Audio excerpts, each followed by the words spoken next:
कोल्हापूरच्या नांदणीमध्ये हत्तीणीच्या प्रकरणामध्ये तोडगा काढण्यासाठी प्रयत्न सुरू आहेत आणि धैर्यशील माने यांच्या प्रयत्नाला यश आलेलं आहे। वंताराची टीम कोल्हापुरात पोहोचली आहे।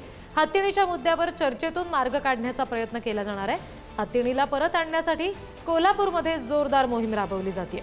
श्रीकांत शिंदे यांनी अनंत अंबानी यांच्याशी संवाद साधला। वंताराच्या पथकाला कोल्हापुरात येण्यासाठी चार्टर प्लेनची सोय केली गेली।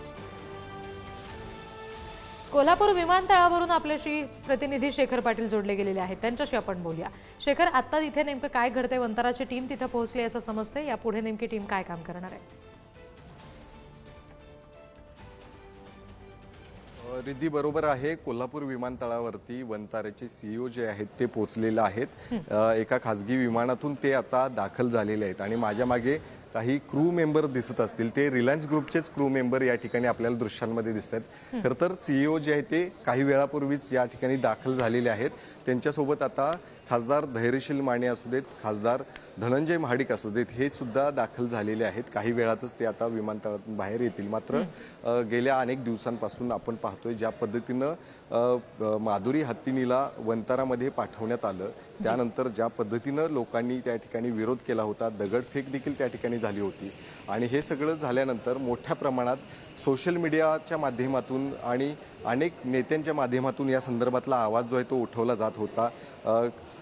माजी खासदार राजू शेट्टी यांनी देखील त्या संदर्भातला आवाज उठवलाय। रविवारी एक पदयात्रेचं देखील त्यांनी आयोजन केले, तर दुसरीकडे सतेज पाटील यांनी स्वाक्षरीची मोहीम देखील आयोजित केलेली आहे। एकीकडे हे सगळं होत असताना अनेक नेत्यांनी याबाबतचा आवाज उठवला होता आणि त्याच पार्श्वभूमीवरती ज्या हालचाली झालेल्या आहेत त्या हालचालीनंतर आता वंताराचे सीईओ जे आहेत ते स्वतः या कोल्हापूरमध्ये दाखल झालेले आहेत।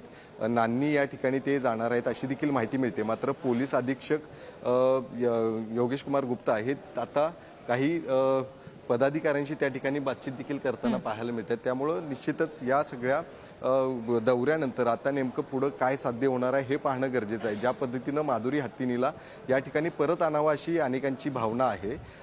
कोणत्याही परिस्थितीत आपल्याला त्या ठिकाणी माधुरी हत्तीण हवी आहे असे अनेक जण सोशल मीडियाच्या माध्यमातून बोलताना पाहायला मिळतात। त्यामुळे त्या सगळ्या चर्चांचा विचार केला शेखर, तर मग आता वंताराची टीम इथे पोहोचल्यानंतर नेमकी काय चर्चा होते, काय निर्णय होतो हे पाहणं महत्त्वाचं असेल। पुढचे तपशील तुमच्याकडून घेऊ। सध्या धन्यवाद दिलेल्या माहितीसाठी।